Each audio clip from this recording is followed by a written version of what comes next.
210,000 جنيه للمطلقة. أيوه للمطلقة.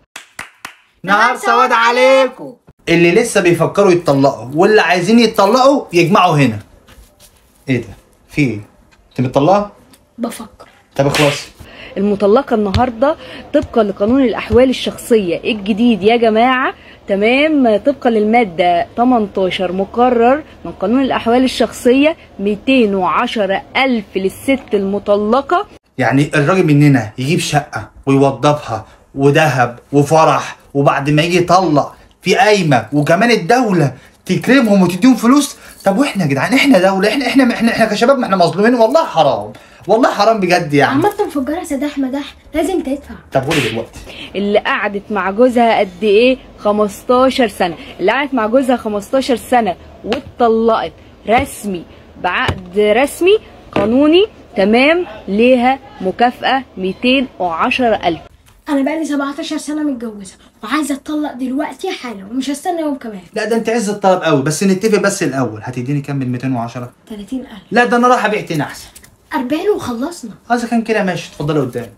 طب بس كده؟ لا، القانون طبعا ما حرمناش من اي حاجه يا جماعه، وعمل لك ايه كمان؟ للناس اللي قعدت مع ازواجها على ذمتهم 10 سنين ليهم مكافاه، واتطلقوا بعد ال10 سنين، خدوا بالكم مش كده وخلاص، ليها 120,000 جنيه مكافاه من الدوله.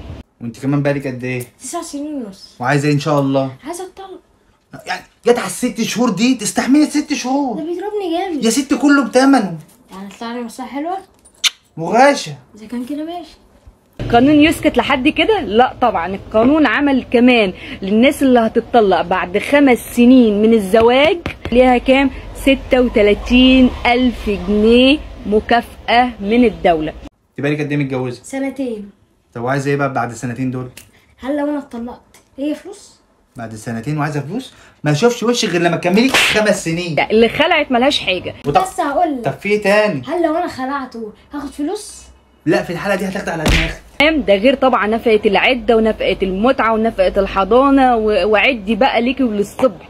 انتوا الحريم النهارده هتتدلعوا، القانون هيدلع الستات، كل الستات تتطلق، تتكل على الله، تطهق الراجل في عيشته لحد ما تتطلق. ايوه بقى انتوا البنات تتبسطوا وتفرحوا وتتدلعوا وتتشغلوا، واحنا اللي نتروق ويطلع عنا. وببلاش. اتطلق بقى، انا زهقت. على عليا الطلاق ما تحصل، ده انت ام العيال وانا ليا غيرك اصلا. انا وراك لحد ما اسلمك لعزرائيل. اتفضلي قدامي. واللي عايز تتطلق يا جماعه تكلمني. ايوه طبعا مبسوطه وفرحانه وفي عروض عشان في شغل جاي وسقمنص، مش بعيد تطلعي نص بنات المنطقه. معاكم المستشاره اسماء محمد الرفاعي، وان شاء الله اعمل لكم خصم حلو قوي على الطلاق. يلا سلام. لمي هدومك بس وراح فين؟ استهدي بالله. راح للاستاذه اسماء. ليه كده؟ وانا قصرت معاكي في حاجه؟